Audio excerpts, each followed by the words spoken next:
Soybean তেল ও শিল্প গ্যাসের মূল্য বৃদ্ধির প্রতিবাদ জামায়াতের। এদিকে হাসনাতের সতর্ক বার্তা, বললেন সাবধান হয়ে যান। সয়াবিন তেলের দাম লিটারে 14 টাকা বেড়ে 189 টাকা। এবং সর্বশেষ জানাবো, দল যেন কারো পকেটস্থ না হয়, সিলেটে বিএনপি নেতা আরিফ। এতক্ষণ শুনছিলেন সংবাদ শিরোনাম, এবারে বিস্তারিত। তবে তার আগে অনুরোধ থাকবে আমাদের চ্যানেলটি সাবস্ক্রাইব করে বেল আইকনটি ক্লিক করুন। সয়াবিন তেল ও শিল্প গ্যাসের মূল্য বৃদ্ধির প্রতিবাদ জামায়াতের। সয়াবিন তেলের মূল্য লিটার প্রতি 14 টাকা এবং নতুন শিল্পে গ্যাসের দাম প্রতি ইউনিট 33% বৃদ্ধির সিদ্ধান্ত অবিলম্বে প্রত্যাহারের আহ্বান জানিয়েছেন বাংলাদেশ জামায়াত ইসলামীর সেক্রেটারি জেনারেল অধ্যাপক মিয়া গোলাম পরোয়ার। বিবৃতিতে অধ্যাপক মিয়া গোলাম পরোয়ার বলেছেন, গ্রাহক পর্যায়ে সয়াবিন তেলের মূল্য লিটার প্রতি 14 টাকা এবং নতুন শিল্পে গ্যাসের দাম প্রতি ইউনিট 33% বৃদ্ধির যে সিদ্ধান্ত সরকার গ্রহণ করেছে তা অযৌক্তিক।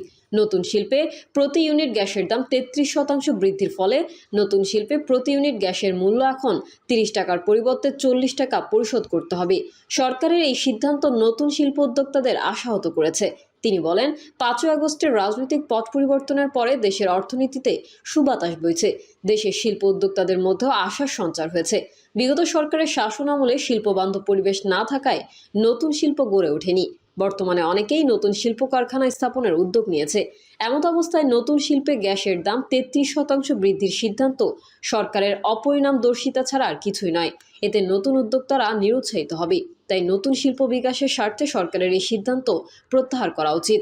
বিবৃতিতে আরও বলা হয়েছে, অন্যদিকে সয়াবিন তেলের দাম লিটার প্রতি 14 টাকা বৃদ্ধি সরকারের সিদ্ধান্তের ফলে দরিদ্র জনগণের দুর্ভোগ আরও বাড়বে। সয়াবিন তেল সাধারণত দরিদ্র জনগণই রান্নার কাজে ব্যবহার করে থাকে। গ্যাসের এই মূল্যবৃদ্ধি সাধারণ ও নিম্ন আয়ের মানুষের দুর্ভোগের কারণ হবে। কাজেই সয়াবিন তেলের মূল্যবৃদ্ধির এই সিদ্ধান্ত থেকে অবিলম্বে সরকারকে সরে আসা উচিত। দেশের নতুন শিল্প বিকাশের স্বার্থে গ্যাসের দাম 33% এবং সয়াবিন তেলের মূল্য লিটার প্রতি 14 টাকা বৃদ্ধির অযৌক্তিক সিদ্ধান্ত অবিলম্বে প্রত্যাহার করার জন্য আমরা সরকারের নিকট জোর দাবি জানাচ্ছি। হাসনাতের সতর্ক বার্তা, বললেন সাবধান হয়ে যান। যারা কম্প্রোমাইজের রাজনীতি করছেন তাদের সতর্ক করেছেন জাতীয় নাগরিক পার্টির মুখ্য সংগঠক হাসনাত আব্দুল্লাহ। ফেসবুক পোস্টে হাসনাত আব্দুল্লাহ বলেন, যেদিন থেকে আমাদের আওয়ামী বিরোধী অবস্থান এবং কম্প্রোমাইজের রাজনীতির বিরোধিতাকে শিষ্টাচার বহির্ভূত বলা শুরু হয়েছে, সেদিন থেকেই আওয়ামী লীগের মিছিল বড় হতে শুরু করেছে।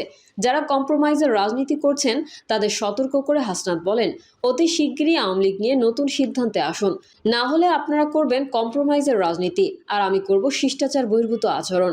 আমি শিষ্টাচার বহির্ভূত আচরণ শুরু করলে তিনি নিতে পারবেন না, সাবধান হয়ে যান।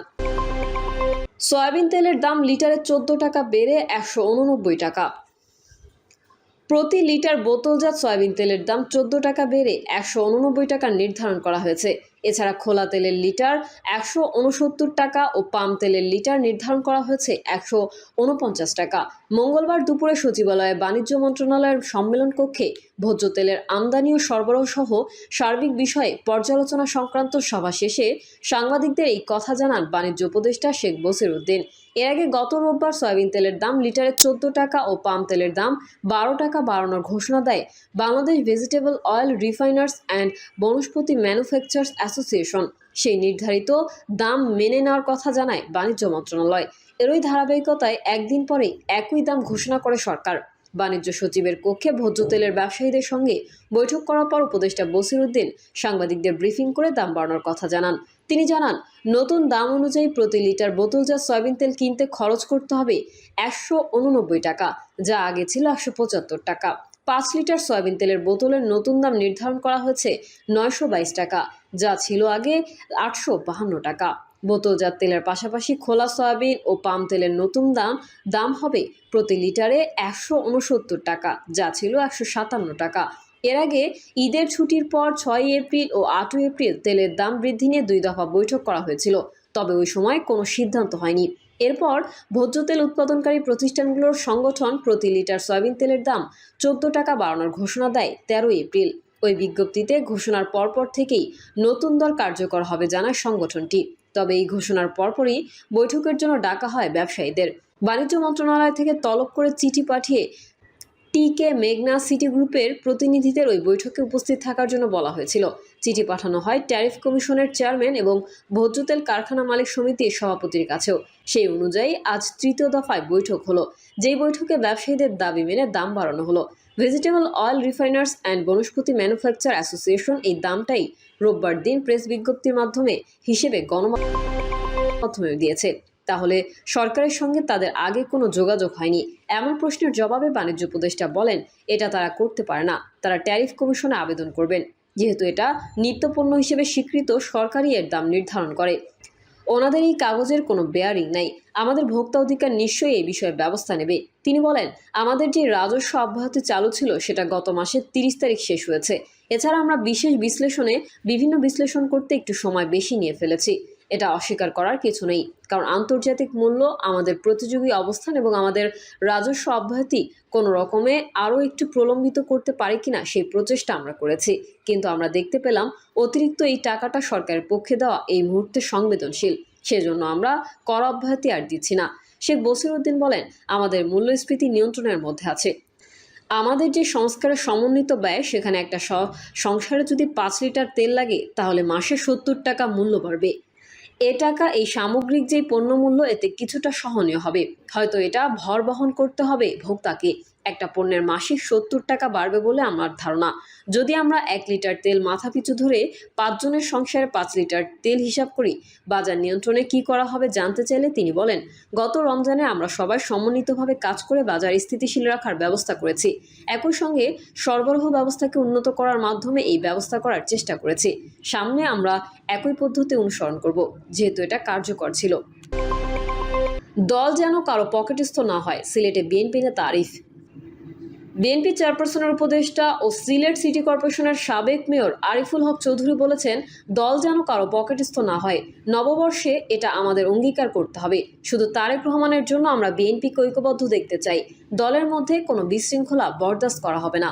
তিনি বলেন, আওয়ামী ফ্যাসিবাদের দুঃশাসন যেন আবার কোনোভাবে দেশে আবির্ভাব না হয়, তাই সব ধরনের ষড়যন্ত্র চক্রান্ত রোধে আমাদের সজাগ থাকতে হবে। যে কারণে এই মুহূর্তে দলীয় ঐক্য অত্যন্ত প্রয়োজন। নববর্ষের দীপ্ত শপথে সবাইকে ঐক্যবদ্ধ হয়ে আওয়ামী দোসরদের প্রতিহত করতে হবে। তাই দলের মধ্যে ঐক্য ফিরিয়ে আনতে হবে। এখন দলীয় ঐক্যের বড় প্রয়োজন। আরিফুল হক চৌধুরী আরও বলেন, বৈশাখী উৎসব আমাদের জাতীয় সংস্কৃতির অবিচ্ছেদ্য অংশ। এই উৎসব আত্মিক পরিশুদ্ধির মাধ্যমে সমাজের সম্প্রীতি, সংহতি ও মিলনের বার্তা পৌঁছে দেয়। দেশের গণতান্ত্রিক আন্দোলনে যুক্ত সকলকে চক্রান্ত ষড়যন্ত্র মোকাবেলা করে ঐক্যবদ্ধ থাকার আহ্বান জানাই। শোভাযাত্রা পূর্ব সমাবেশে সভাপতিত্ব করেন সিলেট জেলা বিএনপির সভাপতি আব্দুল কায়েম চৌধুরী। তিনি বলেন, ফ্যাসিবাদ মুক্ত গণতান্ত্রিক পরিবেশে মুক্ত সংস্কৃতি চর্চার দ্বার উন্মোচিত হয়েছে। বাংলাদেশি জাতীয়তাবাদ আমাদের জাতীয় পরিচয়ের মেরুদণ্ড, যা সকল জনগোষ্ঠীকে ঐক্যবদ্ধ করেছে। সিলেটবাসীর স্বতঃস্ফূর্ত অংশগ্রহণ এই উৎসবকে আরও বর্ণাঢ্য। বিশেষ অতিথির বক্তব্যে বিএনপির সহসাংগঠনিক সম্পাদক মিফতা সিদ্দিক বলেন, বাংলাদেশের সাম্প্রদায়িক সম্প্রীতি আমাদের গৌরবের বিষয়, যা আন্তর্জাতিক পরিসরে দেশের মর্যাদা বাড়িয়েছে। লোকজ ঐতিহ্য ও সাধকদের বাণীতে নিহিত রয়েছে মানবিকতা, ভালোবাসা ও সহনশীলতার বাণী। প্রিয় দর্শক, এই ছিল এখনকার সর্বশেষ সংবাদ। আপডেট ও সংবাদ পেতে চ্যানেলটি সাবস্ক্রাইব করে বেল আইকনটি ক্লিক করুন। কমেন্টে আপনার মতামত জানিয়ে আমাদের সাথেই থাকুন। ধন্যবাদ সবাইকে। আল্লাহ হাফেজ।